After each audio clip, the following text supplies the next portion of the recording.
Kita intro dulu.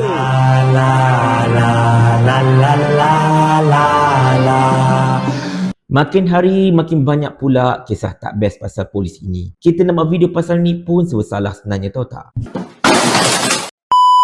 Assalamualaikum warahmatullahi. Sejak 2 menjak ini, tuan-tuan dan puan-puan sekalian, begitu banyak sekali kisah-kisah yang tak begitu cantik berkenaan dengan polis ini telah bertebaran di seluruh negara dan juga di seluruh dunia sebenarnya. Dan semua ini memang benar-benar telah mencalarkan imej anggota polis kalau nak ikutkan. Tak berapa lama dahulu, kalau anda masih ingat, tular satu kisah seorang pegawai kanan polis didakwa telah melanggar sehingga mati seorang calon SPM akibat daripada tak puas hati calon SPM tersebut menunggang motosikal yang katanya telah diubah suai sehingga menyebabkan bunyi bising dan sebagainya. Kemudian pada awal tahun ini, tular satu video yang telah dirakamkan oleh pelancong asing yang membabitkan anggota polis telah meminta mereka untuk membayar RM100 kalau nak selesaikan saman dekat tempat kejadian. Kalau you nak settle dekat balai, bayar RM300, bayar dekat saya sekarang ini diskaun RM100 sahaja. Undang-undang dalam negeri kadang yang dikir. Itu semua boleh padam. Dan perkara ini memang telah tersebar ke seluruh dunia dan menyebabkan polis kita benar-benar menjadi bahan bualan.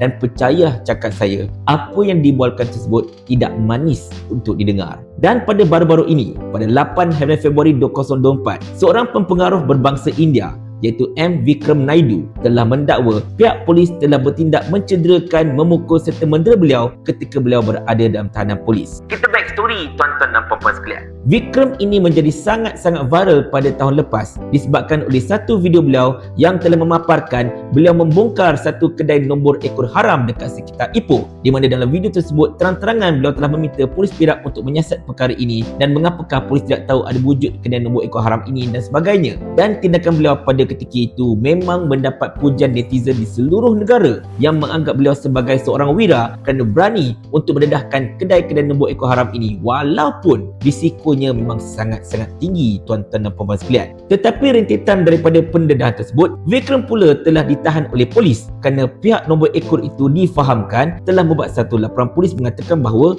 Vikram dan rakan-rakan beliau telah bertindak mengugut mereka. Serahkan wang perlindungan, jika tidak benda ini akan bawa ke tengah dan macam-macam lagi lah. Dan Vikram pun telah ditahan oleh pihak polis pada Januari tahun 2024. Dan pada ketika itulah Vikram mendakwa beliau telah didera, dipukul dan juga dicederakan oleh pihak polis semasa berada di dalam tahanan.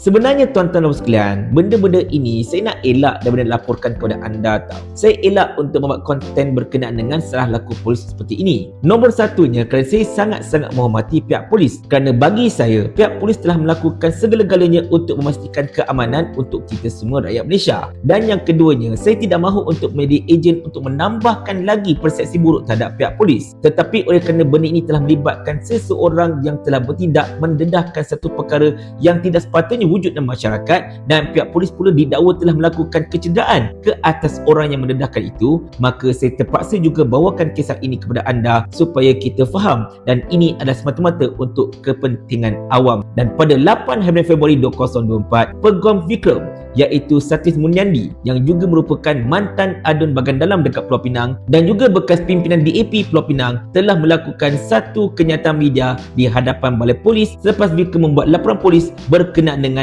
kecederaan yang telah dilakukan oleh pihak polis ketika berada dalam tahanan polis itu. Dan ini adalah video daripada Satish Munyandi. Kredit kepada beliau. Salam sejahtera. Hari ini saya dan David dari Parti Urimai ada di Ipoh bersama dengan saudara Vikram. Yang Vikram ni telah menjadi viral pada bulan 12 hari itu. Sebab apa? PDRM tolong ambil tindakan kepada semua Ipoh dekat sini. Ada orang polis nombor haram dekat sini ya. Dia pergi ke kedai nombor ekor haram dan dia telah membongkarkan ada nombor kedai ekor haram di Ipoh. Bukan 1-2 kedai lah. Dia lebih kurang dia telah menunjukkan 3 kedai. Lepas tu apa telah jadi? Pada 9 hari bulan 1 dia telah ditangkap oleh polis. Kononnya dia telah memuat naik video peras ugut kedai nombor ekor haram. Laporan dibuat oleh orang yang buat operasi itulah.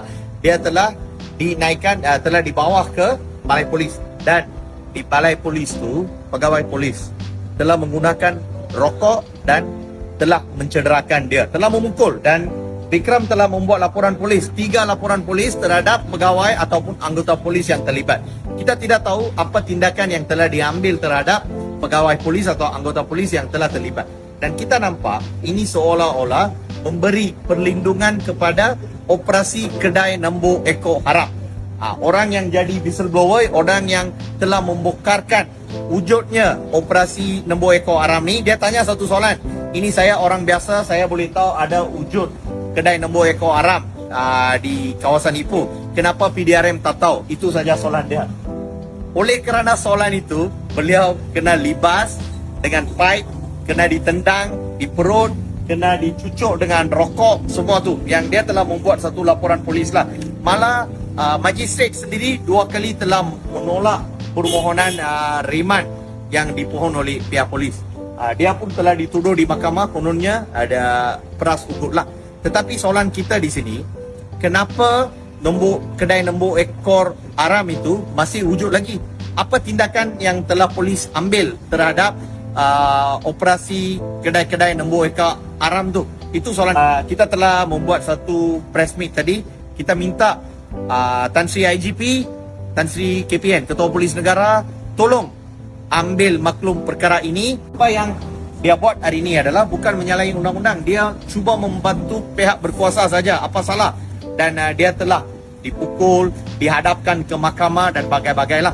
So kita harap Tan Sri IGP tolong ambil tindakan. Apakah komen saya berkenaan dengan perkara ini? Komen saya ialah dakwaan ini adalah sangat-sangat serius dan jikalau tidak ditangani dengan baik, ianya akan menyebabkan imej polis yang sekian lama ini agak tercarar kerana beberapa insiden baru-baru ini akan menjadi lebih parah lagi. Anda kena ingat tuan-tuan dan puan-puan sekalian, ketika dalam kerajaan perpaduan madani ini, polis dipandang agak serong kerana polis dilihat seolah-olah macam melakukan tangkapan itu dan ini dan sebagainya, pendakwaan itu dan ini berdasarkan kepada kehendak politik pihak-pihak yang tertentu. Jadi oleh kerana itulah saya sebenarnya mahu mempertahankan pihak polis. Tetapi perkara-perkara sebegini memang patut diadres oleh pihak polis supaya ianya tidak melarat dan juga untuk memastikan persepsi buruk terhadap polis oleh masyarakat awam dapat dipadamkan sama sekali. Dari situ saya memang sangat menyokong kenyataan daripada Satis ini agar pihak Ketua Polis Negara dapat melihat perkara ini dan juga memberikan kenyataan dan sebagainya. Dan saya difahamkan juga Ketua Polis Perak iaitu Datuk Seri Muhammad Yusri Hassan Basri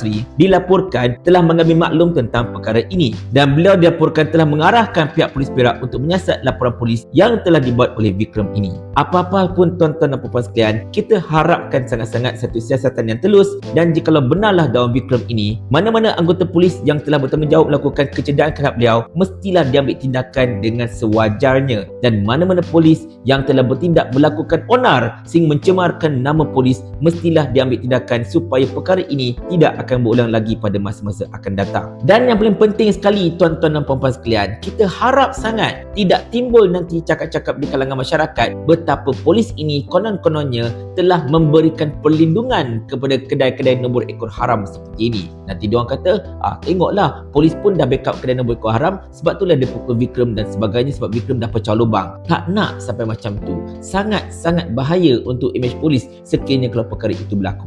Dan kepada Vikram, terima kasih banyak-banyak atas usaha anda. Anda telah melakukan satu perkara yang tak ramai orang mampu untuk lakukannya sebab risiko yang menanti. Tetapi apa-apa pun, yang paling utama sekarang ini, kerosakan dalam masyarakat ini sudah terlalu besar dan kita perlukan orang seperti Vikram untuk memastikan kerosakan itu dapat dihentikan dan kemudian dapat dihapuskan sama sekali daripada masyarakat negara kita ini. Tetapi kalaulah ada pihak yang menentang usaha orang-orang seperti Vikram ini dengan mengatakan bahawa dia tidak patut untuk masuk campur dan sebagainya, saya cakap terus terang, rakyat Malaysia yang tidak mahu lagi melihat kerosakan-kerosakan ini berada masyarakat, kita bolehlah pakat-pakat jumpa orang seperti ini dan tanyakan mereka soalan ini kalau mereka berani nak jawablah. Mau tak tuan hamba kalau hamba kirimkan ke akhirat?